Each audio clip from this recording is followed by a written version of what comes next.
Buenos días con todos. Les saludamos desde el Centro de Estudiantes de Ingeniería Ambiental de la Universidad Nacional Mayor de San Marcos, específicamente el Grupo de Estudios Ciencias del Suelo. El día de hoy vamos a desarrollar nuestra última sesión y para ello vamos a presentarles a nuestra moderadora Dayana López de sesión. Gracias también al ingeniero Carlos. Entonces comenzamos ahorita. Dayana. Sí, buenos días con todos. El día de hoy se realizará la sesión número 7 del Grupo de Estudio de Ciencias del Suelo. Entre los procesos de degradación del suelo se encuentra la erosión, que consiste en el desplazamiento o arrastre del suelo o fragmentos de roca por la acción de agentes tales como el aire, el agua y otros. Es importante conocer este proceso para evitar y mitigar sus consecuencias en la reducción de la calidad de este componente ambiental. El conversatorio de hoy abordará el tema de conceptos generales de la erosión, tipos de erosión y la presentación de un proyecto. Tenemos el agrado de tener como ponente invitado a Carlos Mestanza Novoa, docente de la Universidad Nacional Agraria La Molina, fue investigador del Grupo de Investigación en Tecnologías Exponenciales de la Universidad de Lima. Además desarrolla investigaciones relacionadas a la agricultura de precisión, mapeo digital de suelos y pedometrial, a quien le cedo la palabra para iniciar este conversatorio.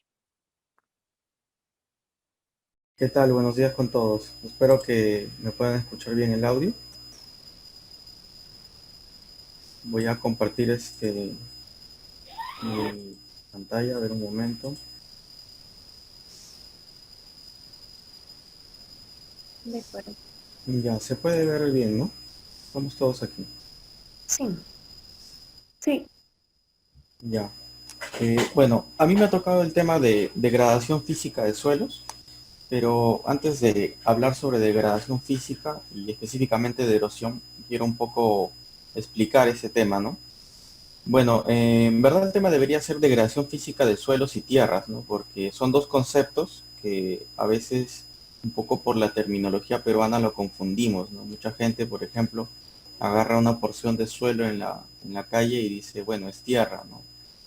En verdad, el concepto tierra es un concepto un poco más geográfico, un concepto que involucra un espacio geográfico determinado y tiene que ver con el clima, los organismos que se encuentran encima, como la vegetación, los animales, el suelo, que sería la superficie de la corteza terrestre, y la parte geológica que se encuentra un poco más adentro. Entonces, como pueden ver, el concepto de suelo solamente es un concepto dentro del concepto de tierra, ¿no? Sin embargo, es muy, muy importante. El suelo prácticamente es el que rige todo el flujo de procesos en el concepto tierra. Dentro del tema de degradación, la degradación es la pérdida, ¿no? La destrucción. Por ejemplo, si nosotros destruimos una porción de tierra de un determinado uso, por ejemplo, que su uso era agrícola, y lo convertimos en una tierra de protección, significa que los seres humanos ya no le pueden dar un uso continuo para poder hacer agricultura, sino ahora debería ser un área de conservación, entre comillas, ¿no? Lo voy a explicar un poco más adelante. Y si ya lo vemos como suelo, lo que pasa es que el suelo tiene tres tipos de propiedades básicas, ¿no? Propiedades físicas, propiedades químicas y propiedades biológicas. Dentro de las propiedades físicas, nosotros tenemos, por ejemplo, que el suelo cumple un rol en el ciclo hidrológico. Entonces, la destrucción de algunas propiedades que corresponden a la parte física van a influir en el ciclo hidrológico, por lo tanto, tenemos alguna pérdida de características hidrológicas. Un concepto un poco más fuerte es el tema de erosión, que básicamente vamos a trabajar en esta sesión. También hay el tema de compactación, que yo no lo voy a tocar, a pesar de que es parte de degradación física de suelos, no lo voy a mencionar. Y también el tema de desertificación, que ya es un concepto un poquito más alineado al concepto tierra, porque son para ecosistemas de climas áridos. ¿Hola? Ya. Entonces, hoy día solamente vamos a trabajar el tema de erosión de suelos. Y como ya lo mencionaron, la erosión de suelos básicamente es la pérdida de suelo, ¿no? Y si tú pierdes suelo, significa que también estás degradando tierra, ¿no? Entonces, primero tenemos que entender por qué es importante. No sé si es que aquí cuando estoy compartiendo mi pantalla se ve la barra que tengo a la derecha, donde están los iconos, o no se ve nada para minimizarlo. No, no se ve, ingeniero. Ya. Bueno, primero hay que entender cuál es el estado actual de la erosión en el Perú, ¿no? Y bueno, aquí lamentablemente el último dato que tenemos bueno, ya, bueno, es del 96, ¿no? Y eso no es del 96, es del año 85, como pueden ver acá en la bibliografía. Cada vez que yo ponga un cuadro o una figura o algún texto que no me corresponda, que es una literatura, yo estoy poniendo la literatura abajo para que cuando tengan las diapositivas, si es que a alguien le interesa, pueda buscar la información, ¿no? Entonces, según los datos del año 85, nosotros tenemos de que el principal agente de erosión en el Perú es la erosión hídrica, porque la erosión eólica básicamente es un 9.06% de la erosión total. Sin embargo, ¿qué porcentaje corresponde esta cantidad de pérdida de suelo respecto del total que tenemos en el Perú, ¿no? Entonces, ya sacando un poco de cálculos, ya tenemos que el 48.07% de los suelos del Perú se encuentran erosionados. ¿Qué grado de erosión? Eso es muy variable, ¿no? Como pueden ver aquí. A ver, voy a poner el puntero. Nosotros tenemos diferentes tipos de erosión. En el caso de erosión hídrica. Obviamente lo que nosotros no queremos es de que tengamos erosión muy severa, ¿no? Al tener erosión muy severa, prácticamente la tierra queda sin un uso específico para una actividad económica. ¿Por qué estoy mencionando esto? También es bueno que hablemos de lo que es capacidad de uso mayor de tierras, que es un sistema de clasificación peruano, por si acaso, porque el sistema de clasificación de uso mayor de tierras se creó en Perú en base al sistema de clasificación de uso para Estados Unidos, ¿no? Entonces, esto sí es un logro peruano, hay que admitirlo. Bueno, entonces, en el sistema de capacidad de uso mayor, o CUM, por eso le estoy poniendo acá CUM, tenemos una serie de clasificaciones. A es uso anual, C es uso permanente, P es pastos, F forestal y X es conservación. Este sistema se hizo para agricultura. Entonces, lo que prácticamente dice es, los 4 primeros son tierras de uso en el sector agrícola, que se supone debería ser la actividad económica principal del Perú, pero bueno, ya sabemos de que en el Perú es la minería. Y X es todo lo que no se puede incluir en el sector agrario, lo que tiene que ir a otras actividades, ¿no? Por ejemplo, aquí podrían estar las ciudades, podrían estar también la minería. Sin embargo, el problema en el Perú es de que tenemos un tema de conflicto de uso, que muchas de las tierras que deberían ser utilizadas dentro de X se utilizan, por ejemplo, tierras agrícolas que son utilizadas para hacer minería o para hacer alguna otra actividad. Por ejemplo, en el caso de colocar ciudades. Bueno, mi universidad es en La Molina y creo que algunos de ustedes ya deben saber de que el sector de La Molina, en verdad, la capacidad de uso mayor de tierras es una área agrícola.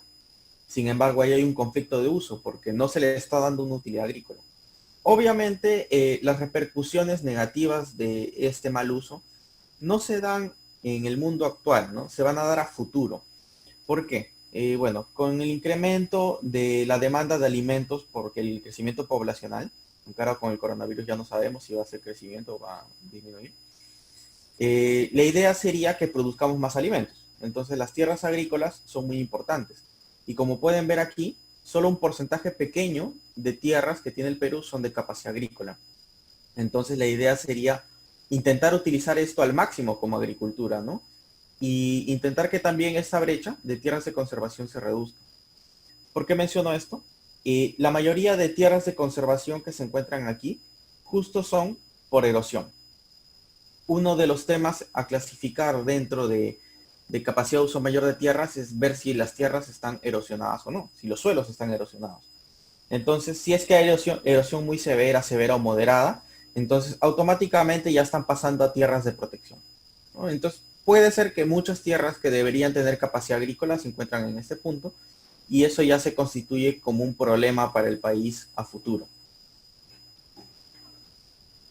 A ver, como el tema de erosión eólica acá es minoritario, solamente voy a dedicarme a explicar los mecanismos, pero no voy a afondar mucho en el tema, ¿no? Si es que tienen alguna pregunta lo pueden hacer, eso no hay ningún problema, ¿no?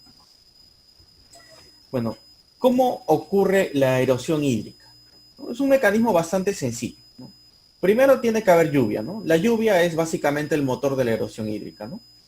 Estas gotas de lluvia, obviamente, tienen un distanciamiento desde donde salen de la nube hasta donde caen en el suelo, en la superficie del suelo. Eh, Como están cayendo, tienen una energía potencial y tienen una energía cinética. Esta energía, obviamente, se constituye en una capacidad de destrucción.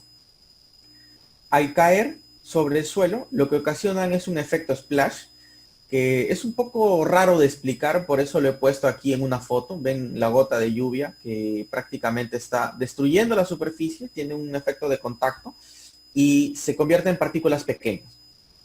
Cuando esto ocurre en el suelo, estas partículas pequeñas se ven también con partículas del suelo. Entonces, si ustedes han viajado un poco a la sierra y han estado en la lluvia, en una lluvia bien fuerte, y se van al campo, van a notar de que las gotas empiezan a hacer pequeños huecos en la superficie del suelo y cada vez de que una gota choca contra el suelo, se esparce de color marrón, ¿no? Entonces, ese es un efecto de erosión. La lluvia está destruyendo el suelo y está transportando partículas. El segundo mecanismo justo es esto, el transporte. Estas partículas que han sido destruidas inicialmente o separadas de un complejo estructural de suelo, van a ser transportadas. Generalmente son transportadas en una ladera, ¿no? De ahí que la pendiente sea importante, ¿no? Ese transporte obviamente no puede ser para siempre y hay un proceso de deposición. Si lo vemos como cuenca hidrográfica, básicamente es las laderas de montaña pierden suelo y este suelo se deposita en los mares. Sin embargo, también se puede ver un proceso en distritos pequeños, ¿no? No necesariamente verlo en cuencas, ¿no? Ya, entonces, ¿qué tipos de erosión tenemos desde el punto de vista cualitativo, ¿no? Porque aquí ya nosotros ya tenemos el mecanismo, ¿no? La lluvia agarra, choca contra el suelo, lo destruye. Ese suelo destruido tiene que ser transportado por bueno, la gente es el agua, pero en una pendiente, y luego tiene que depositarse. Entonces, el inicio de la erosión hídrica vendría a ser este efecto salpicadura o splash, que como les dije son las gotas de lluvia que caen y destruyen el suelo. Conforme este efecto va incrementándose, lo que ocurre es una erosión laminar. Acá en la foto pueden ver de que básicamente es una ladera descubierta, no tiene mucha vegetación. Y prácticamente es como si se estuviera limando la superficie del suelo. Es decir, si tenemos un horizonte, por ejemplo, de 30 centímetros, poco a poco va disminuyendo su espesor. Luego tenemos la erosión hídrica en surcos. Cuando este proceso se incrementa, empiezan a formarse surcos. Los que son de agricultura o tienen alguna relación con agricultura deben entender el término, que son como unas zanjas, no muy profundas, y se pueden ver de esta manera, ¿no? Si este proceso se acelera mucho, ya con el tiempo, se convierten en cárcavas.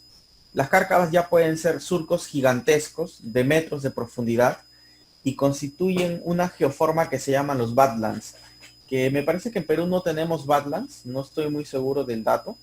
Sin embargo, en Estados Unidos es bastante común tener algunas áreas que tienen badlands, que son prácticamente zonas donde lo único que ha quedado expuesto es la roca, ya no existe suelo. Y bueno, ya la roca como tal no permite el desarrollo normal de la vida, ¿no? Bueno, ¿cómo hacemos para evaluar esta erosión hídrica, ¿no? Tenemos aquí un esquema simplificado, ¿no? Básicamente el efecto splash tiene que verse con el tamaño de la gota. Y ustedes dirán, pero ¿cómo voy a medir el tamaño de la gota, no? Bueno, acá no tengo un esquema, vamos a utilizar esta hoja. Básicamente se agarra una especie de plástico y se hace un cilindro con un material blanco que se coloca en el campo. Entonces, cada vez que cae una gota de lluvia, esta gota va a salpicar y va a caer sobre este material blanco. Al caer en el material blanco, nosotros podemos medir el tamaño de la gota de lluvia. Ahorita el protocolo dice que gotas de 5 milímetros de diámetro a más ya son peligrosas, porque una gota de 5 milímetros aproximadamente debería tener una velocidad de 32 kilómetros por hora. Lo ideal cuando uno quiere hacer un control de la erosión hídrica siempre es enfocarse en evitar este efecto splash. ¿Y cómo podríamos evitar el efecto splash? Es muy sencillo, con cobertura. Si no se puede hacer una cobertura artificial que es costosa, es una cobertura vegetal, ¿no? Cuando este efecto splash va creciendo y va formando láminas, nosotros lo que vemos es una profundidad del espesor del suelo. Nosotros aquí tenemos que tener un suelo testigo, por así decirlo. Buscar una zona donde el suelo esté cubierto con vegetación, siempre y cuando sea el mismo tipo de suelo. Con eso me refiero al mismo taxón o la unidad cartográfica. Y por ejemplo tenemos un suelo que tiene 25 centímetros de, perdón, 50 centímetros de espesor. Entonces lo comparamos con el suelo que tenemos erosionado y vemos qué tamaño de profundidad tiene. Tiene 25, 50 centímetros, tiene menos, tiene 40 centímetros, 30 centímetros. Entonces estamos midiendo cuál es la pérdida de este espesor. Si tenemos menos de 25 centímetros, prácticamente no tenemos una erosión laminar, ¿no? Es una erosión laminar casi inexistente. Si está entre 0.25 centímetros a 1.5 centímetros, una erosión laminar ligera, moderada si llega hasta 5 centímetros y severa si llega hasta el horizonte B. Como pueden ver, para poder determinar que haya erosión laminar, ya es necesario que haya un concepto de suelo. Porque para tú determinar que existe un horizonte B, tú tienes que saber describir la morfología del suelo en campo. Entonces ya a partir de esto es necesario que lo haga una persona que esté especializada en pedología o en edafología. Luego, si ya nos vamos a un poco más avanzado, vamos a tener erosión en surcos. ¿Cómo se mide la erosión en surcos? Por la distancia que tenemos entre surcos. Aquí en la foto de abajo podemos ver que tenemos los surcos. Estos aquí no son surcos, se consideran básicamente erosión laminar. El surco vendría a ser este de aquí. Se mide la distancia que hay uno con otro y en base a eso se detecta qué tipo de erosión en surco tenemos. Ocasional, si es que la distancia es mayor a 30 metros, es decir, los surcos no están muy continuos uno con otro, los distanciamientos son muy lejanos. En cambio, es frecuente cuando el distanciamiento entre surco y surco vendría a ser menor a 30 metros y si lo vemos en porcentaje en área, más o menos es menos del 70% de un área determinada. Generalmente esto se evalúa por hectárea porque es un poco difícil evaluarlo también a gran escala, ¿no?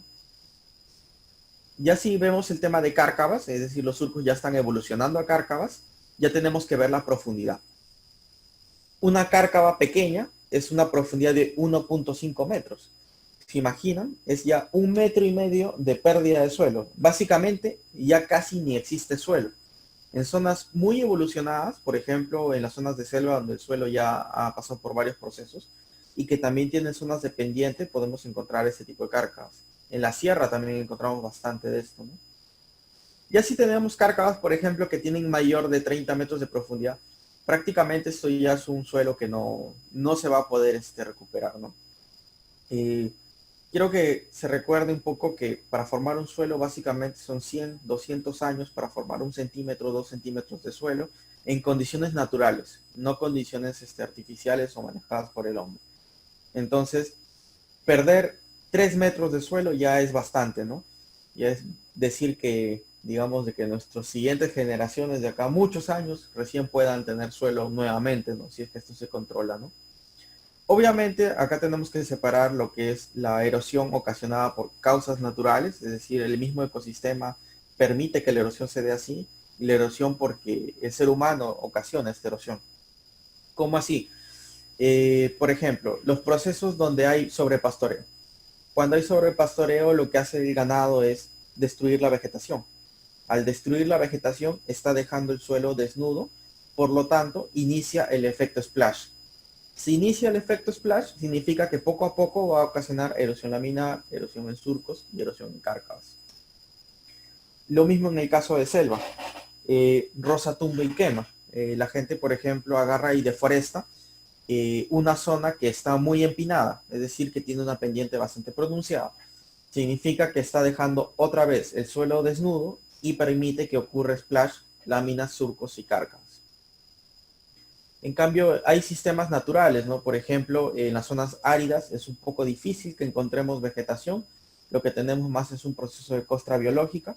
donde ahí el efecto splash es un poquito más fuerte y es más posible que encontremos badlands, que son las zonas que están inundadas de cárcavas. ¿Está bien todo hasta acá? ¿Se escucha? Vamos a revisar el zoom. Sí, todo en orden, ingeniero. Ya. Bueno, con estos son los tipos de erosión hídrica de forma cualitativa, ¿no? Porque acá simplemente estamos clasificando, tenemos esos tipos de erosión, pero no estamos diciendo cuánto de suelo se está perdiendo. Ya. Ahora veamos el tema de erosión eólica. Nosotros tenemos tres mecanismos. El primero, bueno, está en inglés acá, pero esto es reptación. Reptación, saltación y suspensión. Cada uno de estos procesos depende del tamaño de partícula que tenemos. Y bueno, si es que no han llevado un curso de dafología, seguramente no lo han visto, pero hay una clase que se llama clase textural de suelo, donde se van a ver que las partículas se pueden clasificar de acuerdo a su diámetro efectivo, ¿no? Entonces nosotros tenemos arena, limo y arcilla, pero dentro de la arena, dentro del limo y dentro de la arcilla también tenemos subpartículas. Arena muy gruesa, gruesa, media, fina y muy fina. Entonces, generalmente las arenas gruesas, como son más grandes y por lo tanto más pesadas, no van a poder volar ni tampoco saltar. Entonces tienen que reptar. Este movimiento de reptación se da sobre la superficie del suelo y las partículas empiezan a chocar una con otra. Es decir, se empiezan a golpear y al golpearse se va rompiendo y fraccionando. Y también como su forma no es, acá está redondo, pero en verdad su forma es irregular. Generalmente tienen esquinas, lo cual va a hacer que la superficie del suelo se vaya rompiendo. Y se van a liberar más partículas al sistema que ya tienen capacidad de transportarse. Como vimos en el tema de erosión hídrica, primero es destrucción, luego tiene que haber un transporte y luego tiene que depositarse. Claro, este movimiento es ayudado por la dirección del viento. Básicamente el viento es el que ocasiona esto, por eso es erosión eólica. Saltación. Las partículas que ya son un poco más pequeñas, como las arenas medias, y también podría ser las arenas finas, empiezan a saltar. Ya no se arrastran, sino empiezan a saltar. Al saltar, empiezan a golpearse unas con otras. No sé si se pueden imaginar esas piscinas de pelotitas que usaban cuando eran niños. Y si uno empieza a ponerlo, por ejemplo, en esos salta-salta, que era como una malla para saltar, las partículas, es decir, las bolitas se pueden ir golpeando unas con otras. Como son de plástico no pasa nada, pero si fueran partículas minerales que tienen una dureza, al chocarse unas con otras van a ir rompiéndose y también al saltar una distancia están ganando energía cinética y energía potencial, ¿no? Entonces, al momento de caer con la superficie, otra vez están ocasionando erosión, están destruyendo la superficie del suelo. Por eso este proceso se llama saltación. Y el último es suspensión, que son las partículas de arena fina, arena muy fina y limo. Estas partículas, al ser pequeñas, como tienen ya una densidad mucho menor, pueden volar. El viento las puede transportar. Y al transportarse por el viento, cuando están en el aire, chocan unas con otras, porque es energía cinética, ¿no? Entonces, al golpearse, se van destruyendo y también el viento lo que va a hacer es llevar esas partículas y golpearlas contra otras superficies, que generalmente son rocas. En este caso ya no se estaría hablando mucho de suelo porque lo que va a haber aquí es un proceso de formación, un proceso geomorfológico, que en geomorfología se llama modelado eólico, ¿no? Y está muy relacionado, ¿no? A ver, vamos a ver. ¿Se escucha se escucha otra voz? Veo acá. ¿Está bien el audio o hay interferencias? Se escucha clara su voz y en el fondo un pitito, pero ¿Un pitito? no genera mayor molestia. No sé si para algunos sí. Ya. Puede ser que sea mi micrófono. Lo que voy a hacer es desconectarlo ya. Esperen un momento. Ya. Ahora ya no suena lo que se escuchaba antes. ¿Volvió?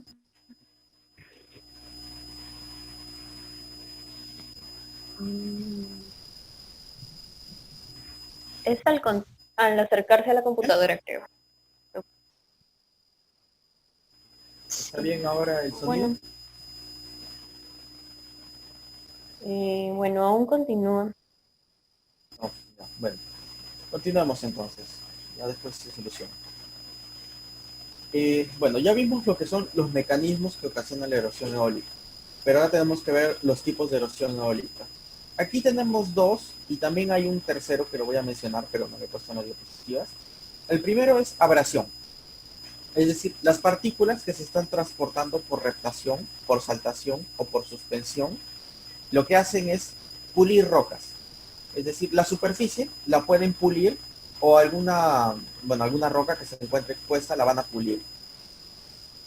Y el otro tipo de erosión es la deflación, que básicamente es el transporte de las partículas. Por ejemplo, acá tenemos un campo de arena, entonces si el viento agarra y levanta algunas partículas finas, lo que va a hacer es dejar huecos. Es decir, prácticamente el espesor del suelo está disminuyendo. Por eso también es un proceso de erosión. Y hay un proceso intermedio entre estos dos que se llama atrición, que básicamente es una combinación de deflación y abrasión. Como les comenté, no voy a afondar mucho en el tema de erosión eólica porque, entre comillas, no es muy importante para el país. Es importante para las zonas áridas. Entonces, cuando se ve específicamente un trabajo de zonas áridas, ahí sí es importante afondar en erosión eólica. Ya. Ahora, ¿cómo se hace esta evaluación de la erosión hídrica, ¿no? Como les dije, regresamos a erosión hídrica, ¿no? Nosotros tenemos dos tipos de métodos, los directos y los métodos indirectos. Los métodos directos, tenemos los métodos cualitativos. Si se han dado cuenta, estos métodos de acá, estos tipos de erosión, son métodos que son tipos de erosión que se pueden evaluar de forma cualitativa. ¿Cómo se hacía antes? Creo que ya no se hace hace tiempo así. Se hacía por fotointerpretación. Entonces, creo que ustedes saben que antes teníamos la ONER, la Oficina Nacional de Evaluación de Recursos Naturales. Entonces, uno de los trabajos que hacían era fotointerpretación. Es decir, se toman fotografías aéreas, ¿no? Que se hacía con avioneta o con avión. Luego se hace un mapa de la zona y con eso se identifica en dónde tenemos, por ejemplo, erosión laminar, dónde tenemos erosión por surcos y erosión por cárcavas. Generalmente con fotografías aéreas lo que se podía hacer era ver surcos y ver cárcavas. Entonces, luego de hacer ese trabajo de fotointerpretación, tenías que ir a campo para revisar esas zonas y decir, ah, mira, nosotros tenemos surcos, pero ¿cuáles son? Ocasional, frecuente, muy frecuente. Tenemos cárcavas, pero ¿cuáles son? Pequeña, mediana, larga. Todo lo que sobraba ya quedaba como erosión laminar, ¿no? Esos son los métodos cualitativos, que para mí son muy buenos, pero demora mucho tiempo y el personal que hace fotointerpretación necesita ser un personal muy entrenado. Entonces, si lo vemos en tema de costos, ya es un costo bastante elevado que muchas instituciones del Perú, por no decir todas, no quieren gastar, ¿no? Luego tenemos los métodos que son de evaluación de sedimentos. Este método directo también es bastante costoso, que consiste, por ejemplo, en las quebradas o en el caudal del río, poner algún sistema que capture sedimentos y con eso cuantificar cuánto de suelo se ha perdido por año, ¿no? Bueno, uno ya sabe que la quebrada viene de una determinada cuenca o de algún determinado caudal y simplemente decimos, ah, mira, a esta zona le corresponde una pérdida de suelo de tanta cantidad, ¿no? En toneladas por hectárea año, por si acaso. Obviamente, estos dos métodos son bastante caros. Como les dije, en el método cualitativo necesitas un personal muy entrenado y en el método de evaluación por sedimentos necesitas equipo especializado en diferentes quebradas. Multiplíquenlo por el número de quebradas que tiene el Perú, es un montón. Entonces se crearon otros métodos que son los métodos indirectos. El método de varillas, no sé si ven acá la foto, voy a poner otra vez esto. El método de varillas consiste en poner simplemente una varilla de metal con un tamaño determinado. Acá hay un tamaño de 17 centímetros, sin embargo esto cada uno lo puede hacer porque al final simplemente son cálculos. Entonces tú pones una varilla detrás de otra, tú tienes acá a qué profundidad está enterrada y luego tienes acá si esta varilla sigue enterrada a la misma profundidad después de un año de procedimiento o si quieres lo evalúas mensualmente. Y si no, tú vas a detectar que estas partículas se han arrastrado y se han sedimentado en esta varilla. Por lo tanto, el tamaño de la varilla que está expuesto a la superficie del suelo debería ser menor. Entonces, con eso tú ya cuantificas en centímetros o en milímetros una cantidad de suelo que se ha transportado. ¿Cómo lo llevas a un dato de peso? Bueno, acá hay un dato que es densidad aparente del suelo.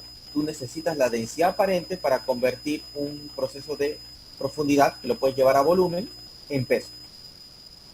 Es decir, nuevamente aquí tú necesitas por lo menos, conceptos básicos de la geología, ¿no? Luego tenemos las parcelas de escorrentía.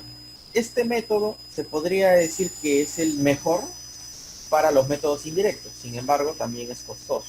¿En qué consiste? Tú delimitas una extensión determinada, en este caso puede ser por ejemplo 5 metros de largo por 1 metro de ancho, que esté a una pendiente determinada. Como pueden ver, aquí la pendiente es fija, es constante.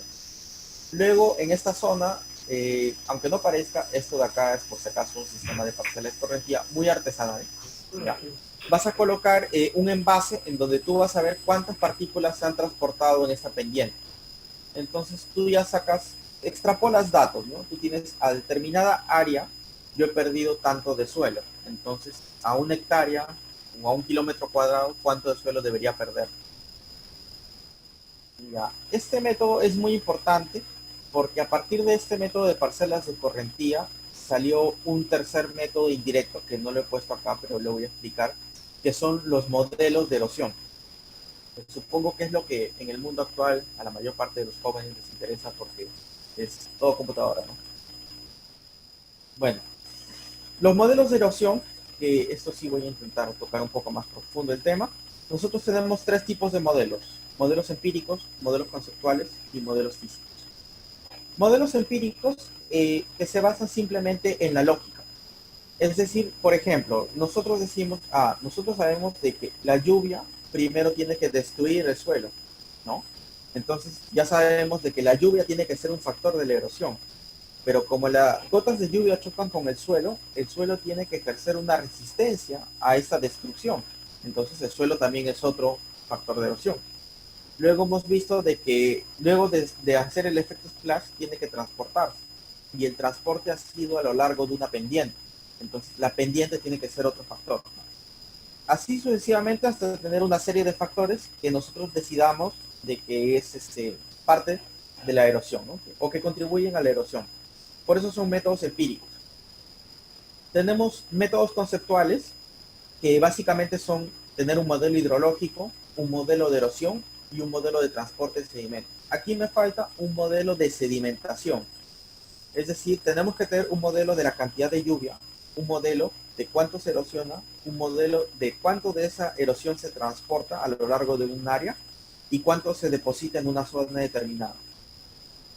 Estos métodos, entre comillas, podríamos decir que son los mejores.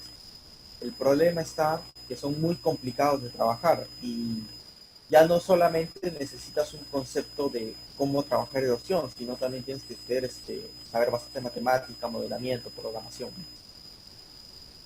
Finalmente tenemos los métodos físicos que en los últimos años se han vuelto más famosos, aunque es una corriente que les voy a explicar un poquito más adelante, ¿no?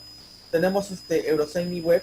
Aquí lo que se basa es simplemente, nosotros tenemos los factores que ocasionaban erosión que vimos en los empíricos, pero ¿cómo se relacionan estos factores unos con otros? Es decir, ya hacemos una especie de simulación. En eso se basan los modelos físicos. Los en el mundo actual son los más utilizados, son los modelos empíricos, porque estos son mucho más fáciles de trabajar. Sin embargo, tienen varias limitantes que lo vamos a hablar un poco más adelante. Los modelos más adecuados, por así decirlo, serían los modelos de acá, los físicos. Sin embargo, no se han vuelto famosos a nivel de investigación. Lo que sí se han vuelto famosos es a nivel de agencias de conservación del suelo. Por ejemplo, la agencia europea utiliza un modelo, utilizaba un modelo Eurosem, actualmente utiliza el modelo Lucas. La agencia de Estados Unidos utiliza el modelo web. Y por si acaso, un poco para animarlos, este modelo web sí se ha calibrado para Perú. Nosotros tenemos una ex investigadora peruana, porque ya hace tiempo que no radica en Perú, y tiene su tesis. Justo acá estoy poniendo el link y eso es lo que está saliendo. Sale la página que he dado en el link. Hola. ¿Aló? Sí, ingeniero. Ya. Entonces ustedes pueden ingresar. La doctora Consuelo Romero es una ex investigadora de la Universidad Nacional Agraria. Ella hizo su doctorado en la Universidad Wageningen y lo que hizo fue calibrar este modelo web para condiciones de Cajamarca. Bueno, he estado leyendo su trabajo, está tan bien calibrado que yo me atrevo a decir que es aplicable para todo el Perú. Sin embargo, ese modelo tiene una limitación bastante fuerte, y algunas de las variables son variables del suelo que son bastante costosas de poder analizar. Entonces, hacer un estudio que pueda determinar la erosión del Perú con este modelo web requiere costos muy altos. Ustedes ya saben que en el Perú tenemos un problema para inversión en la investigación, ¿no? Bueno, entonces vamos a ver los modelos empíricos. Básicamente el motor de estos modelos es la ecuación universal de la pérdida del suelo, o llamada USLE, que tiene también sus modificaciones. Sin embargo, por un tema de explicación, un tema de esta clase, creo que con USLE es suficiente. Como pueden ver, tiene toda una historia, es bastante antiguo. Comenzó en el año 40 los estudios para determinar los factores, ¿no? Es decir, para entender el concepto de cómo funciona la erosión y detectar cuáles son los factores empíricos con los cuales trabajan. Ya para el año 56 se publicó aquí la ecuación, que lo voy a explicar un poco más adelante. Si ustedes quieren ver un poquito más de esta ecuación, la original, pueden leer acá el trabajo. Incluso está el link original donde está el escaneo del documento original. Nosotros tenemos 5 factores de uso. Tenemos erosividad de las lluvias, erodabilidad del suelo, largo y fuerte de la pendiente, cobertura vegetal y prácticas de conservación. Como les mencioné, esto es un modelo empírico. Entonces, ya decíamos, ¿quién ocasiona la erosión? La lluvia. Entonces, la lluvia tiene capacidad de destruir el suelo. Eso se llama erosividad de las lluvias. Sin embargo, el suelo tiene una capacidad de resistir, ¿no? Porque si nosotros tenemos un suelo arenoso, es diferente a un suelo arcilloso. Si tenemos un suelo con materia orgánica, es diferente a un suelo sin materia orgánica. Debido a que hay muchas propiedades, como por ejemplo la capacidad de intercambio catiónico, que van a permitir que la estructura del suelo sea más o menos resistente. Entonces, esta resistencia que tiene el suelo a la destrucción se llama erodabilidad del suelo. Luego tenemos el efecto de la pendiente, ¿no? ¿Qué porcentaje de pendiente tenemos? Tenemos 2% de pendiente, tenemos 50% de pendiente, 100% de pendiente, pero aparte de eso, tenemos que saber si esa pendiente es continua. Es decir, por ejemplo, ya, tenemos 50% de pendiente. ¿Cuánta distancia se mantiene esa pendiente? ¿100 metros? ¿10 metros? ¿1 metro? Entonces, por eso se ve largo y escarpado de la pendiente, que se determina con un factor que se llama LS factor, que seguramente las personas que han trabajado con sistemas de información geográfica, sea GIS, QGIS o SAGA-GIS, deben haber visto este factor LS y a veces utilizado indiscriminadamente. Luego tenemos el factor cultivo, manejo y vegetación. Esta ecuación USLE originalmente se hizo para agricultura. ¿Por qué? Bueno, en Estados Unidos una de las actividades económicas principales no es la minería, por si acaso, es la agricultura. Entonces, lo que ellos necesitan hacer es mantener el mínimo de erosión de suelos para que puedan tener el máximo de tierras con capacidad de producción agrícola. Obviamente eso ocasiona que la economía nacional crezca. Por lo tanto, la inversión en investigación para erosión de suelos es bastante. O bueno, era, ahorita ya no sé cómo será, ¿no? Entonces, originalmente USLE se orientó a que la protección del suelo debía ser por un cultivo. Yo he puesto aquí vegetación. Cultivo manejo porque nosotros tenemos diferentes formas de hacer cultivos, ¿no? Nosotros podemos tener un cultivo con cobertura vegetal, un cultivo sin cobertura vegetal. Podemos tener un cultivo intensivo, es decir, que el distanciamiento entre planta y planta sea más pequeño para que en una hectárea entren más plantas. Eso quiere decir de que está más pequeño y la lluvia va a ser más difícil que ingrese al suelo. O puede ser un cultivo de baja intensidad, que el distanciamiento entre planta y planta sea más grande. Entonces, eso ocasiona de que existan huecos donde las gotas de lluvia puedan ingresar y destruir el suelo. Por eso es cultivo manejo. Yo le he puesto vegetación porque ahora actualmente nosotros con imágenes satelitales podemos sacar un indicador que es el NDVI y con eso estimar la cobertura vegetal. Si tenemos la cobertura vegetal ya es muy fácil decir, mira, a tanta cobertura vegetal ya no va a haber tanta erosión. Y lo último, prácticas de conservación de suelo. Este factor se incluyó por un tema muy interesante, porque si tú mantienes constantes los otros factores, tú puedes cambiar las prácticas de conservación de suelo y determinar qué práctica de conservación de suelo es la más adecuada para aplicar en ese lugar. Lo que ya es un tema de simulación y es bien interesante y ojalá algún día se pueda aplicar en el Perú. No es que no haya gente que no pueda aplicarlo, en el Perú tenemos muchas personas que pueden aplicar ese tipo de sistemas, el problema es que no hay quien los financie. Ese es el gran problema del país. Ya. Comencemos con erosividad de las lluvias. Bueno, el artículo original estima que esta es la ecuación, ¿no? Hay un factor de intensidad de las lluvias en 30 minutos. ¿Qué dice la teoría? Que, bueno, nosotros tenemos, por ejemplo, como dato, la precipitación promedio anual, tenemos la precipitación promedio mensual. Sin embargo, también es bueno analizar, por ejemplo, cuánto es la precipitación en 30 minutos. Se dice que en los primeros 30 minutos de lluvia se puede determinar si la lluvia va a ocasionar erosión o no va a ocasionar erosión. ¿Por qué? Si llueve más en 30 minutos, significa que la energía cinética que se está utilizando para destruir el suelo es mucho mayor. Y eso se traduce en que hay más erosión. Pero si en 30 minutos la lluvia no es mucho, eso significa que la energía cinética es poca, y al haber poca energía cinética significa que no hay erosión. Básicamente por eso es de que se utiliza esta ecuación.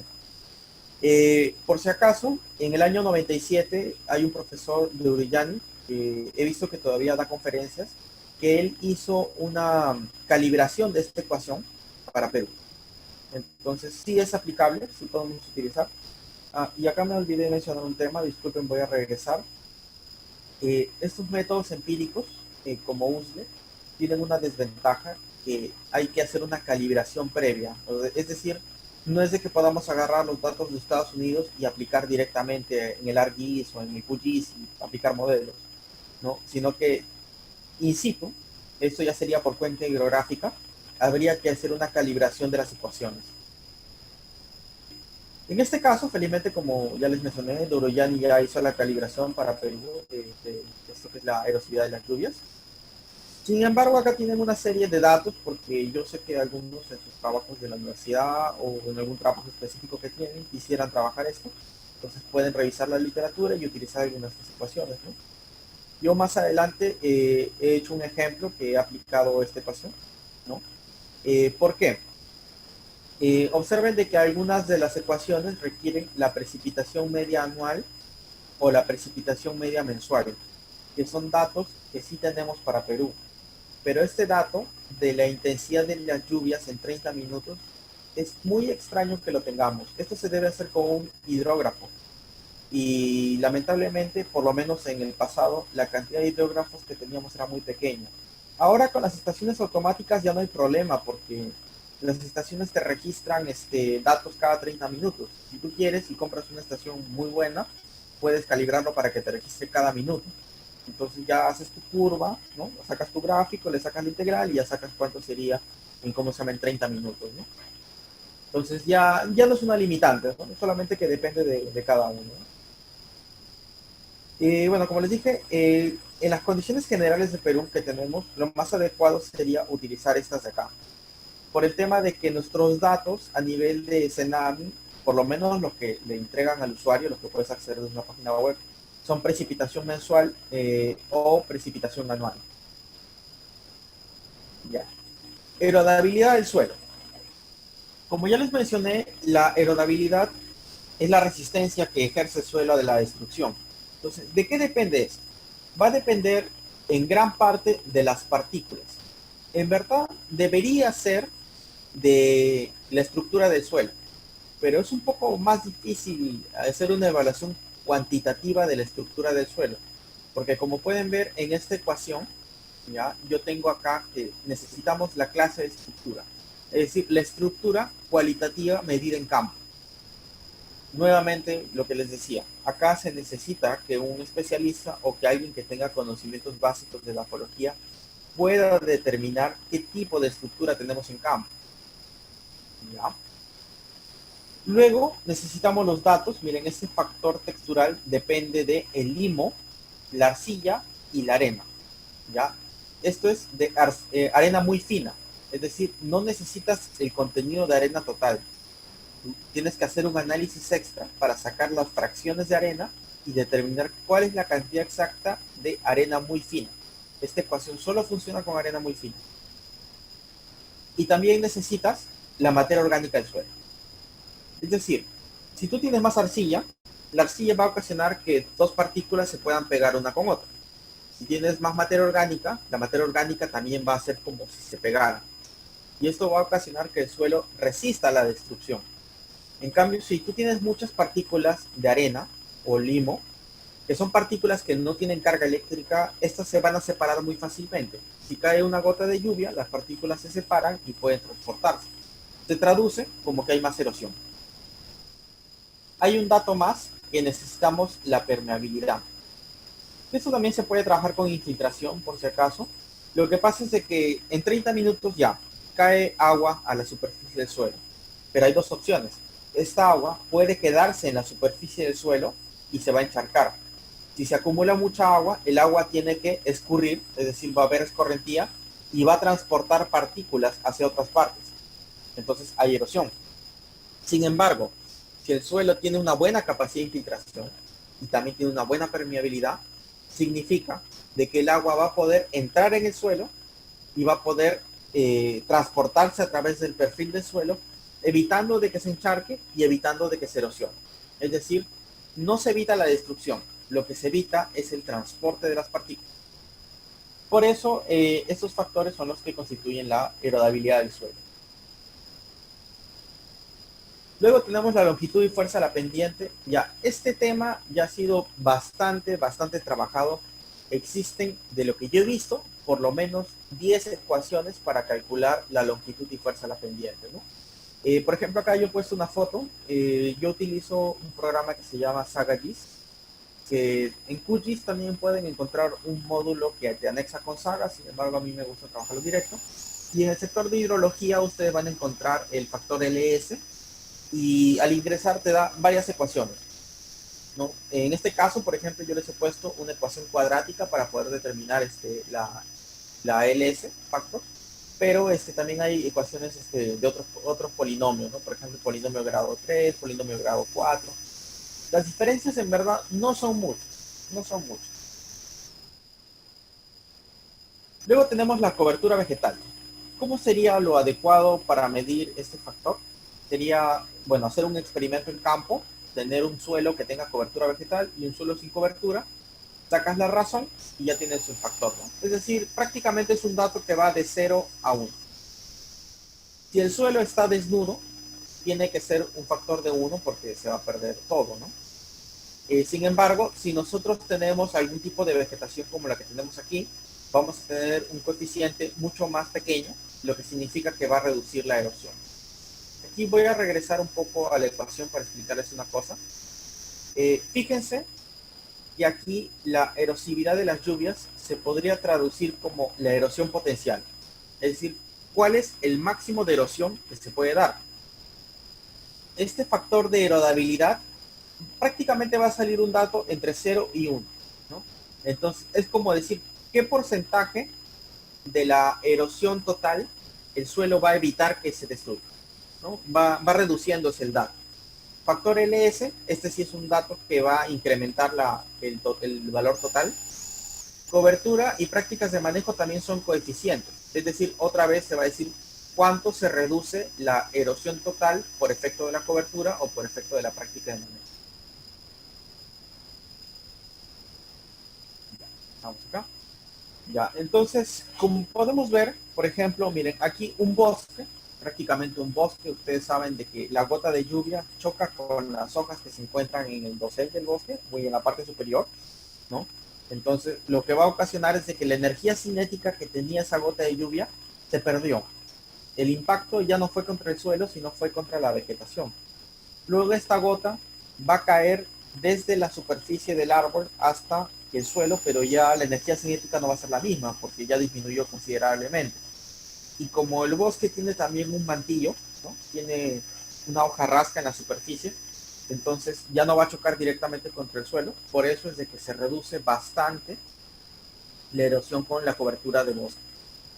Ya cuando lo vemos con cultivo ya pueden ver que también se reduce, ¿no? Sin embargo ya es 0.2, ¿no? 20% de la erosión total va a ser la que va a afectar si es que tenemos un cultivo de maíz, ¿no? Y eso depende mucho del cultivo, ¿no? Aquí en el café, por ejemplo, el valor es bajo, pero recordemos de que el café, por lo menos en Latinoamérica, generalmente se siembra bajo sombra, es decir, es como si fuera un bosque, ¿no? Está más o menos por ahí. Como yo les comentaba, bueno, hay una opción acá, tú puedes sacar un NDVI, que lo calculas con una imagen satelital, ¿no? Ahorita ya Landsat te permite descargar imágenes de reflectancia de la superficie de la Tierra, entonces ya no necesitas hacer todo el procedimiento de transformación y corrección, ¿no? Y buscando una ecuación, depende mucho de ti que busques en internet una ecuación para convertir el NDVI en cobertura vegetal, porque esto depende mucho del uso de la tierra, es decir, qué cultivo tienes o qué uso tiene la tierra en ese momento, para que lo puedas convertir en factor cobertura, ¿no? Y luego convertirlo en este factorcito de corrección que puedes incluir en la ecuación de uso, ¿no? Prácticas de conservación de suelo, ¿no? Entonces, aquí, bueno, esto de acá demuestra en verdad que el uso de prácticas de conservación es importante, ¿no? Miren, como pueden ver, si uno agarra y hace siembras de cultivos en curvas de nivel, ya los que son de agricultura van a entender esta parte, ¿no? Es decir, no hacer a favor de la pendiente, porque si tú siembras a favor de la pendiente, significa que vas a permitir que el agua escurra y por lo tanto lleve partículas a través de la ladera. Es lo mismo que nada. Sin embargo, si generas curvas de nivel en contra de la pendiente, como se puede ver acá en el gráfico, vas a generar de que cuando el agua quiera escurrir, choque con una planta y por lo tanto el proceso de erosión se detiene. Por eso es de que acá hay un factor de corrección y esto nos indica un poco la importancia de generar prácticas de conservación. Si lo vemos un poquito ya más a detalle, se van a dar cuenta que el terraceo, bueno, y el mejor de los casos sería la drenería, esa sería terrazas con nivel y retención de agua, es la que genera una mejor práctica de conservación del suelo, ¿no? Esto ya nos demuestra también que las prácticas ancestrales eran muy buenas para conservar el suelo. Como yo les comentaba, la idea con esto originalmente se hizo para tú determinar qué práctica es la mejor. Como ya se tiene una tabla para ver qué práctica es la mejor, con esto tú puedes determinar, yo tengo la erosión de un determinado suelo, por ejemplo, en una zona determinada, que puede ser un distrito, y yo quiero saber cuál es la práctica de conservación de suelos que el Ministerio de Agricultura o la Dirección Regional Agraria debería invertir para que se reduzca la erosión. Entonces, simplemente haciendo cálculos, tú puedes determinar cuál de estas prácticas sería la más adecuada para que tú apliques en ese lugar, ¿no? Y ya no solamente tener una decisión técnica, sino económica, porque tú ya sabes más o menos en tus datos económicos cada una de estas prácticas cuánto te va a costar. Entonces tú dices, mira, tales prácticas me genera tanta pérdida.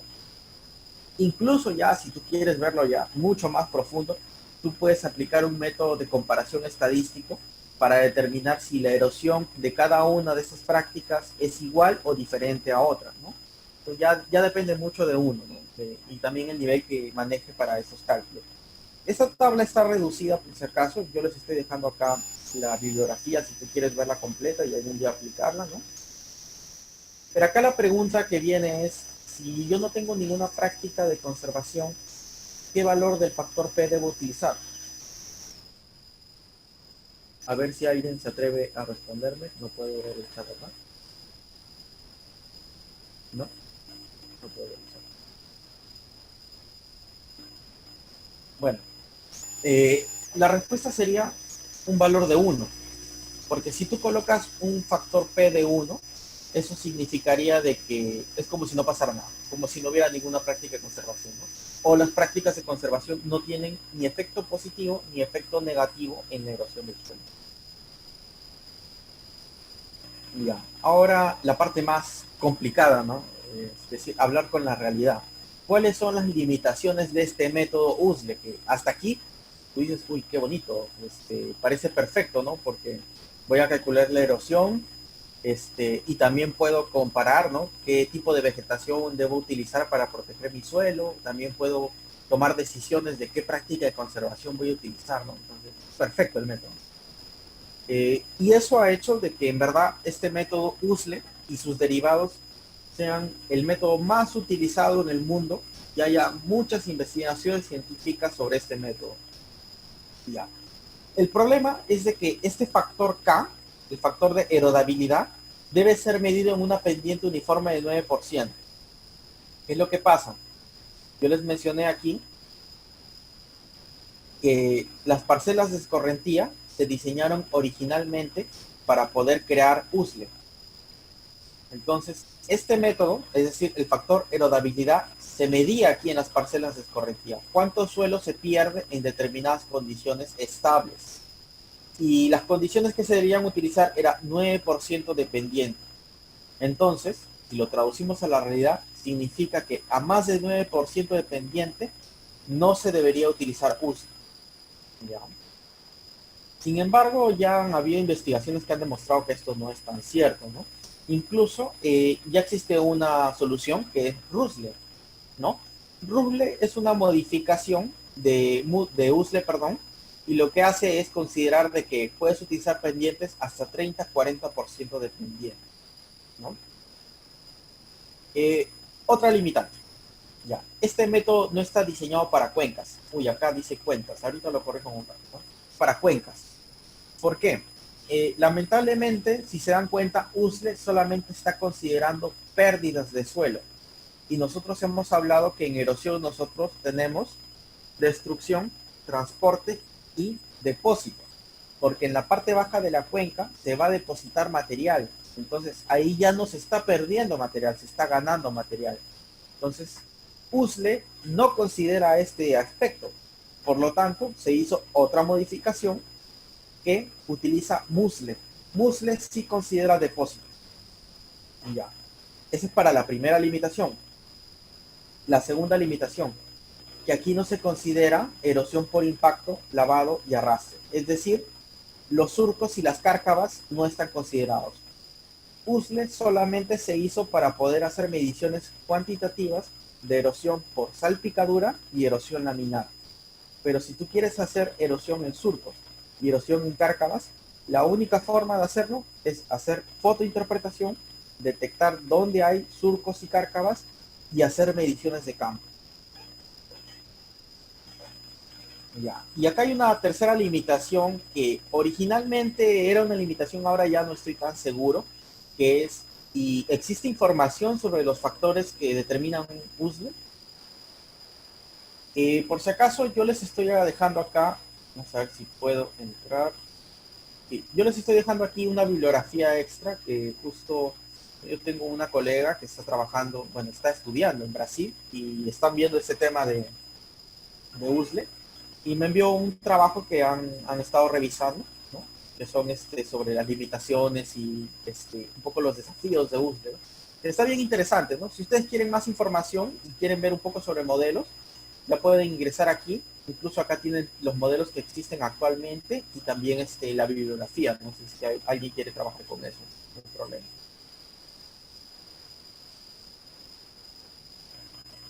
Ya. Un poco para hablar este tema de la fuente de información. En verdad no tenemos información en el Perú. Esto no es tan cierto. Miren, aquí también les estoy dejando una serie de enlaces de información posible. Yo creo que la más complicada, o bueno, la segunda más complicada sería la información climática, ¿no? Entonces, lo primero que tenemos es información de Cenami, ¿no? Entramos acá al link. Uy, no me dejan, ya. Y tenemos una red de datos hidrometeorológicos de acá de Perú. Nosotros podemos buscar una estación meteorológica cercana o las estaciones meteorológicas cercanas en la cuenca o en el distrito que estamos trabajando, ¿no? podemos dar clic y podemos podemos descargar la información. Obviamente acá les pide que creen una cuenta y ya ustedes ven acá el videito institucional para poder saber cómo trabajar con esto. Bueno, el detalle es que si ustedes tienen la precipitación, significa que ustedes ya pueden trabajar cualquiera de estas ecuaciones, ¿no? Entonces, este tema ya no es una limitante, ¿no? O por lo menos parece que no es una limitante. Lo segundo que se puede trabajar, existe el WorkClean, no sé si algunos han trabajado con esto. Esta es una base de datos de, ¿cómo se llamaba? El señor Schimans. Schimans es un ecólogo que ha trabajado datos a nivel de mundo. Entonces lo que ellos han hecho es, bueno, él es del Centro de Internación de la Papa, que por si acaso está en Perú. Lo que hacían era colectar información a nivel de mundo, no climática. Entonces, esta información con métodos estadísticos y matemáticos y computacionales, lo que han hecho es generar mapas mundiales, ¿no? Entonces, ustedes pueden ver acá data histórica, ¿no? Tienen temperatura, tienen precipitación, ¿no? El problema es de que la resolución de esto, la máxima es de 1 kilómetro, y 1 kilómetro de resolución es 1 kilómetro forzado, no es 1 kilómetro real. Entonces, si ustedes hacen un análisis de calidad de variables, se van a dar cuenta que tiene mucho error, por lo menos para Perú. Entonces, sin embargo, es una opción, ¿no? Si ustedes quieren hacer un trabajo para la universidad, pueden trabajar con este WorkClean, ¿no? Incluso para sus tesis, ¿no? Eso no habría ningún problema. Una tercera opción es utilizar hay un programita de FAO que se llama LogClean. No estoy seguro si todavía está funcional, pero hay un archivo que es para computadora donde ya tienes toda la información. Entonces tú aquí colocas el lugar donde tienes donde quieres información, pones algunos parámetros de interpolación, y lo que hace este método es agarra información de diferentes estaciones cercanas que tenga registrado FAO, y lo que hace es interpolar o estimar un dato en el punto que tú quieres. Porque tú lo que pones acá es un punto central, por ejemplo, de la cuenca. Y lo que hace esto es darte datos climáticos aproximados de cuánto debería tener ese punto central. Ya. Entonces, con eso solucionamos el tema de erosividad de las lluvias, ¿no? No habría problema con eso. Pero ahora, la información de suelos. ¿Cómo hacemos con la información de suelos? Particularmente yo pienso que esa información debería ser conseguida en campo. Sin embargo, si tú, por ejemplo, quizás tenemos a alguien que sea de estadística, de matemática y quiere trabajar un tema de simulación, entonces tenemos aquí el dato del Soil Grids.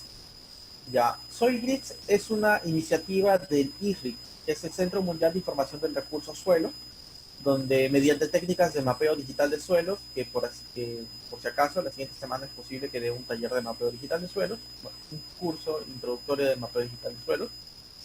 Pueden tomar acá varias variables, como pueden ver acá yo tengo el contenido de carbono orgánico del suelo. Sin embargo, tenemos también aquí densidad aparente, contenido de arcilla, fragmentos gruesos, arena, limo y arcilla. Entonces, ustedes pueden buscar esta información, descargarlo solo para Perú, ¿no? Y luego extraer esta información para el sector que ustedes necesitan. Los datos de acá están a 250 metros de resolución. ¿Ya? Aquí tengo que darles una advertencia.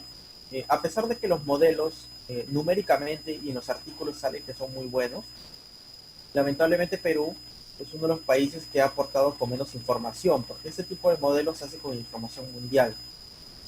Entonces, en Latinoamérica, Perú es el país que tiene 120 calicatas, y el siguiente país que ha aportado información más pequeña vendría a ser Chile, que tiene 500 calicatas.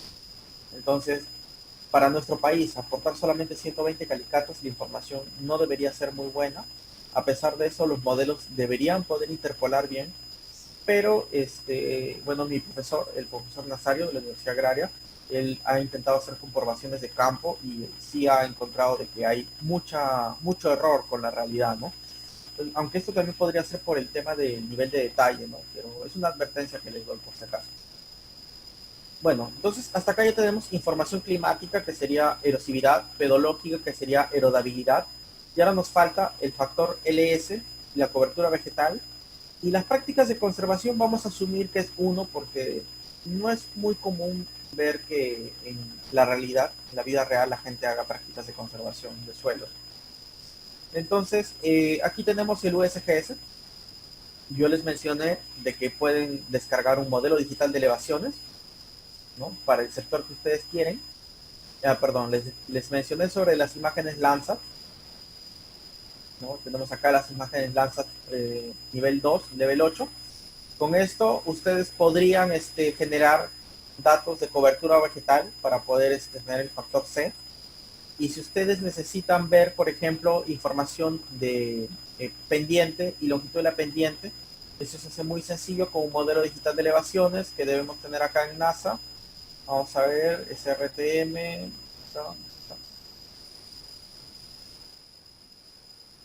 Aquí está.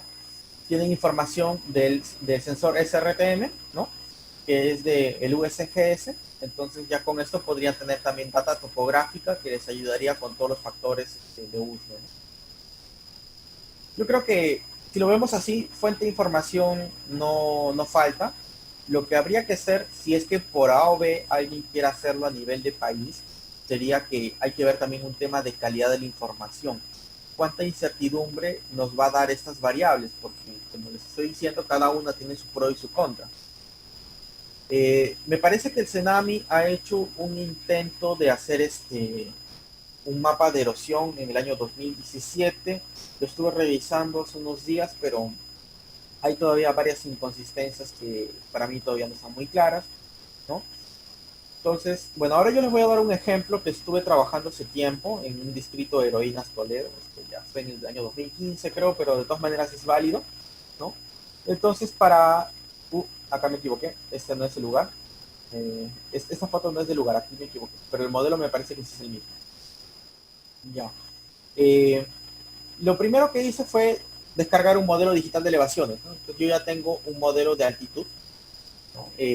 Tengo prácticamente todo el área, cuánta altitud hay por píxel, y luego descargué las estaciones meteorológicas de Cenami cercanas para ver un poco la precipitación promedio anual. Generé una pequeña ecuación de regresión lineal por mínimos cuadrados, en donde yo lo que tengo en el eje X es la altitud y en el eje Y la precipitación. Es decir, lo que yo quiero es, en lugar de tener un mapa de altitud, yo quiero tener un mapa de precipitación. Y obviamente con esto, yo quiero sacar el factor R, que es erosividad de las lluvias. Entonces, mi modelo digital de elevaciones lo estoy convirtiendo en un modelo de precipitación, y luego mi modelo de precipitación lo convierto en el factor R para hacer USLE, utilizando las ecuaciones que ya he visto arriba. Incluso acá les he puesto la ecuación que he utilizado. Algo que es muy importante es las unidades, ¿ya? Porque acá yo lo tengo en milímetros, megajoules, milímetros por hectárea año. Acá hay una H que se me pasó, pero si tú trabajas con los datos originales de USLE, no está por hectárea, está por acre. Entonces ahí hay que hacer una corrección para que no tengas ese problema, porque por cálculos te podría salir mal. Como pueden ver, no solamente es agarrar, poner todos los numeritos y listo, sino hay que revisar que la información esté correcta, ¿no? Entonces, bueno, yo hice el estudio de suelos de este distrito, entonces yo tenía los datos para las diferentes calicatas y los tipos de suelo. Como aquí solamente tenemos un dato cualitativo, es decir, yo no tengo muchas coordenadas, si no me equivoco, aquí eran 7 calicatas, 8 calicatas. Lo que tengo que sacar son los datos: arcilla, limo, arena, materia orgánica, permeabilidad y estructura de los primeros centímetros del suelo, y esto transformarlo a un dato de heredabilidad, ¿no? Cualitativo es semi-cuantitativo, ¿no? Porque los límites son cualitativos, sin embargo la información es numérica. Por lo tanto, aquí ya tengo la heredabilidad. El factor LS, como les comenté, lo pueden sacar casi de manera automática utilizando SagaGIS, QGIS o ArcGIS, y lo tengo acá. No he considerado la cobertura vegetal, ni tampoco he considerado las prácticas de conservación de suelos. Entonces, con solamente esos datos, yo estoy sacando USLE. ¿Ya? Pero este USLE, recuerden que no vendría a ser a la erosión real, vendría a ser a la erosión potencial, considerando la resistencia del suelo y considerando el transporte por pendiente, ¿no? Es decir, aquí hay factores que faltan, está incompleto. Sin embargo, es una buena referencia si tú quieres tener una idea de la erosión. Es decir, tú lo que quieres no es calcular la erosión y tener un estudio de erosión, sino quizás a ti te interesa hacer un estudio de capacidad de uso mayor de las tierras. Entonces tú necesitas solamente una idea de la erosión por zonas para poder luego hacer tu mapa de capacidad de uso mayor, ¿no? Entonces con esto se calcula USLE. Acá les he puesto una tablita extra que es más o menos cómo se debería clasificar según USLE. Y también está la fuente, si ustedes quieren revisarlo. Por si acaso ustedes de Canadá, me gustó bastante, por eso lo he aplicado acá. Y bueno, eso sería todo con respecto a este tema. No sé si es que tienen preguntas, podemos revisar algunas cosas si quieren. Sí, agradecemos la ponencia del ingeniero, así como también a los asistentes por prestar atención. A continuación le haremos algunas preguntas de los participantes.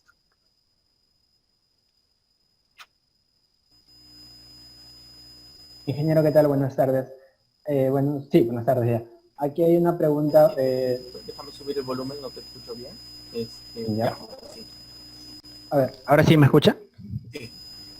Ya, perfecto. Aquí en Facebook hay una pregunta. Bueno, me parece que faltó formularla un poquito bien, pero nos da algunas características. O sea, preguntan, en la zona agrológica de Ica, caracterizando, o sea, suelos eriazos, ¿cuánto sería aproximadamente, supongo que en base a experiencia, ¿no? El porcentaje de pérdida por escorrentía anual. O sea, considerando esas características, ¿no? Una zona ecológica en Ica y suelos eriazos. Bueno, principalmente si hablamos de Ica, ya no estaría, bueno, escorrentía ya es otro tema, ¿no? Lo que tendríamos que hablar ahí ya sería erosión eólica, ¿no? Porque la zona es una zona árida. Entonces, como yo les mencioné al inicio, nosotros si queremos hablar específicamente de zonas áridas, sería mejor trabajar en erosión eólica o desertificación, ¿no? Entonces, el dato exacto no lo tengo, no he trabajado en Ica, particularmente a mí no me gusta mucho la zona de Ica por el tema de que hay agricultura de exportación, así que en lo particular yo siempre prefiero trabajar en zonas de sierra o zonas de selva. Muchas gracias, ingeniero. Ya bien, ingeniero, tenemos aquí algunas preguntas en la diapositiva de mi pantalla, pero si no se las leo nada más. A ver, La primera pregunta es, ¿cómo afecta la deforestación la capacidad de respuesta del suelo ante la erosión? ¿En qué medidas? ya. Entonces, creo que aquí tendríamos que ver las prácticas de conservación. ¿Se está compartiendo mi pantalla? No, no. Ah, ya se dejaron de compartir. Ya. No, Ahí está. ya. ¿Se ve la pantalla? Sí, sí. Ya. Bueno, aquí prácticamente, simplemente con ver ese cuadro ya se demuestra, ¿no? Miren, si nosotros vemos acá, si nosotros tenemos una erosión total, por ejemplo, de 1000 toneladas por hectárea año, ¿no? Y aquí dice que habiendo un bosque, esta erosión se va a reducir al 0.001, es decir, al 0.1% de 1000. Entonces, si no hubiera bosque, tendríamos 1000 toneladas, y si hubiera bosque, tendríamos solamente 1 tonelada. Entonces, la diferencia es bastante, ¿no? Claro, eso también va a depender mucho de en qué zona esté, ¿no? Porque nosotros podemos tener un bosque que esté ubicado en una zona plana o un bosque que esté ubicado en una zona de pendiente, como son, por ejemplo, en la zona de Amazonas, ¿no? Entonces, hay bastantes factores que considerar. Yo pienso de que la deforestación no siempre es mala. Hay zonas a veces donde es necesario deforestar, no por un tema ecológico, sino por un tema también de control de la vegetación, ¿no? Además, por ejemplo, los incendios forestales, en muchos casos son naturales, porque el mismo ecosistema se va regulando, ¿no? ¿No? No sé si con eso respondo la pregunta. Sí, era una pregunta general. Luego tenemos otra pregunta. ¿De qué manera influyen las altas temperaturas y poca presión en la erosión de las zonas altoandinas? Allá. Y bueno, más que nada ahí vendría a ser cómo afecta a la precipitación, cómo afecta el factor climático. Bueno, básicamente en el tema de erosión hídrica nosotros solo estamos considerando este, ¿cómo se llama? La erosión por lluvia, ¿no? Entonces, si la temperatura y la presión va a afectar la cantidad de lluvia que va a caer y la cantidad de lluvia que cae en 30 minutos, entonces ahí es donde afectaría la erosión hídrica. Si hablamos de erosión eólica, pero ya no vendría a ser en zonas altoandinas, quizás en las zonas glaciares se podría hablar también de eso. Ahí sí podrían haber procesos como termoclastismo, lo que va a hacer que las partículas grandes se van a convertir en pequeñas. Entonces, va a haber más procesos donde las partículas van a flotar en el aire y estas pueden destruir superficies rocosas o pueden destruir partes del suelo, ¿no?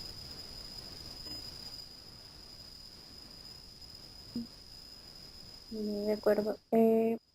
También acerca de los métodos que se utilizan para poder reducir la erosionalidad del suelo y también en qué se basa la decisión de adoptar uno u otro.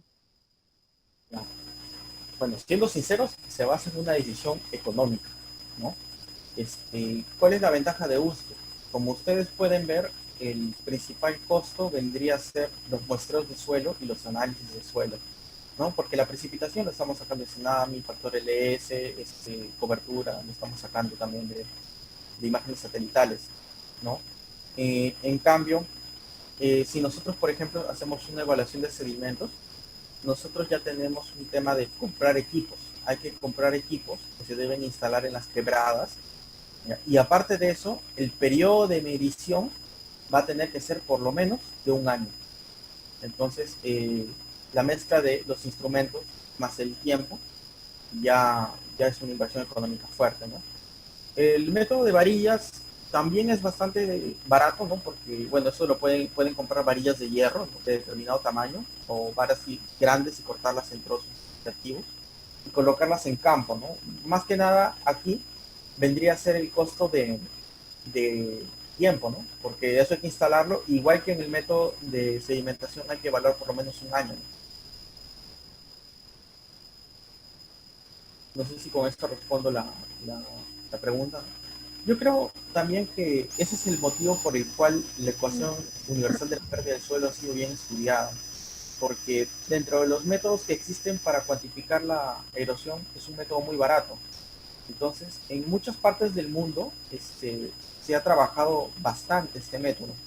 Incluso si ustedes revisan un poco de información, por ejemplo, China tiene su propia ecuación universal de pérdida de suelo, que está calibrada específicamente para su país, lo cual sería interesante que nosotros también tengamos, ¿no?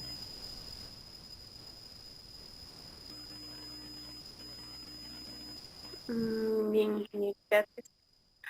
También preguntan sobre los tipos de mecanismos de erosión eólica, ya sea suspensión, saltación superficial, que predominan en los suelos de la sierra agrícolas, ¿Ya? en las laderas de los valles, y qué medidas correctivas se emplearían al respecto. Ya. A ver, erosión eólica en los suelos de sierra predomina la suspensión. ¿Ya? ¿Qué es lo que pasa? Los suelos de sierra generalmente, los procesos de meteorización del suelo han sido mayores, por lo tanto predominan las partículas pequeñas, ¿no? Y estas partículas pequeñas pueden pasar por suspensión y destruir superficies rocosas, ¿no? ¿Cómo se podría controlar esto? Ahí está la gran pregunta, ¿no? Quizás se podría instalar algunas vegetaciones como especies forestales altoandinas o especies forestales andinas que sirvan de cortavientos, de tal manera de que se evite de que las partículas que están en suspensión vayan a chocar con alguna superficie erosionándola.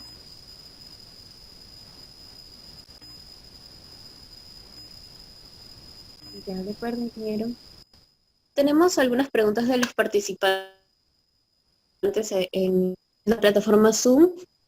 Frank nos pregunta si ponemos cobertura vegetal, ¿esto no le reduciría los nutrientes a los cultivos?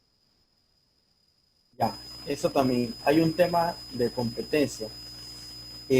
Ahí otra vez vamos al tema económico, ¿no? Lo que pasa es de que ya, tú vas a reducir un poco el rendimiento de tu cultivo. Sin embargo, ¿qué te cuesta más? ¿Perder un suelo que te va a costar como 100 años recuperarlo? ¿O reducir un poco la producción para que tú puedas mantener tu suelo estable por un buen tiempo? Además de que ahí también influencia la selección de la especie. es bueno, por ejemplo, poner una especie que tenga raíces más profundas o que su propia demanda y extracción de nutrientes sea mínima, de tal manera de que no pueda competir contra el cultivo, ¿no?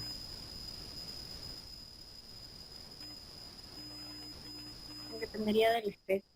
Y Michelle nos pregunta respecto a la distancia entre las varillas y todo. Mientras mayor sea la pendiente, menor debe ser la distancia. Pregunta. ¿Y cuál debe ser esa distancia? Bueno, la distancia en verdad varía mucho de cuánto la pendiente se mantiene consecutiva, ¿no? Generalmente se establece que deben ser de 1 a 5 metros entre varilla y varilla, y en verdad la densidad de varillas es bastante, ¿no? Puedes poner 100, puedes poner 200 varillas, ¿no? Dependiendo de cuánto tú estás dispuesto a hacer evaluaciones, porque esas evaluaciones muchas veces se tienen que hacer en época de lluvias, y generalmente las evaluaciones las vas a hacer cuando está lloviendo, o te va a agarrar la lluvia cuando estás evaluando. Entonces, si tú pones, por ejemplo, muchas varillas, entonces ahí tienes un problema, ¿no? Porque puede ser de que tú no termines de evaluar todo en un solo día, que sería lo recomendable. Ahí también hay métodos reducidos. Yo he visto de que a veces recomiendan que con 10 varillas es suficiente. No he visto un trabajo donde digan si es que eso influencia bien o mal. Sí he visto tesis que han hecho con 10 varillas. Sin embargo, yo recomendaría de que sean por lo menos 30, ¿no? Para mí, ¿no? En particular, ¿no? Eso ya creo que vendría a ser un tema más de estadística, ¿no? De ver cuántas muestras necesitas tú para tener una representación del área objetiva, ¿no? Gracias, ingeniero. Esas fueron algunas preguntas de la plataforma y a continuación mi compañero Julio, coordinador, también va a leer las preguntas de Facebook. Oh, no. Sí, ingeniero, sí, finalizamos con dos preguntas. Bueno, la primera es si es que existen publicaciones, tesis, estudios donde usen el modelamiento, o sea, físico que mostró para la erosión en nuestro país. Modelamiento físico, acá. De erosión, Sí, claro. justo yo les he puesto acá el enlace de la tesis de la doctora Consuelo que se hizo para Cajamarca. Entonces, si ustedes ingresan acá, pueden descargar el texto completo y acá van a ver todo lo que ella trabajó. En verdad, es muy bueno esta tesis. No, yo la recomiendo bastante. Y sí, por eso, bueno, si lo vemos así, sí existe con el modelo web. Acá hay un modelo más que es el modelo Lucas, ¿ya? Y el modelo Lucas, bueno, ustedes pueden ver el protocolo de la Unión Europea y trabajarlo. Alguna vez lo trabajé, no lo he colocado porque era un poco complicado, pero a mí me gustó bastante. Entonces también es posible utilizarlo. Que esté calibrado para Perú, no he visto un trabajo que esté calibrado. El único que he visto calibrado es web y USNE y sus variantes, ¿no? Perfecto. Bueno, y la última pregunta vendría a ser, en los suelos de la selva central, como Pichanaki, ¿cuánto sería el promedio anual de pérdida del suelo, considerando todo esto? Me parece que el dato exacto no hay. ¿Ya? Se supone que el límite crítico para tú decir de que hay una erosión o no, según la FAO, es de 1 tonelada por hectárea año. ¿Ya? Sin embargo, en el Perú, el promedio, si no me equivoco, es de 5 toneladas, ¿no? En Pichanaki, como hay vegetación, no debería haber mucha erosión. Sin embargo, en las zonas que están completamente descubiertas, sí tenemos problemas con erosión, ¿no? En las zonas de selva no hay mucho problema, ¿no? Más que nada en las zonas deforestadas, ¿no? Que ya son temas específicos, ya no se trabaja como distrito, sino como un área específica de trabajar, ¿no? Perfecto. Muchas gracias, ingeniero. Vale, puedes continuar. Si les interesa la información de los límites críticos, me parece que en una de las diapositivas lo he puesto. Si no está, lo voy a agregar antes de enviarles otra vez las diapositivas. De acuerdo, ingeniero. Tenemos una pregunta. Sabiendo que la erosión es causada por el hombre y la otra por factores ambientales, creo que se refiere a la geológica, para poder determinar la cantidad, ¿se quiere incluir ambas causas o solo por factores ambientales? Y bueno, los métodos que Mm, te explico no te indican cuáles por factores antrópicos y cuáles por factores no antrópicos. Simplemente se define como erosión total.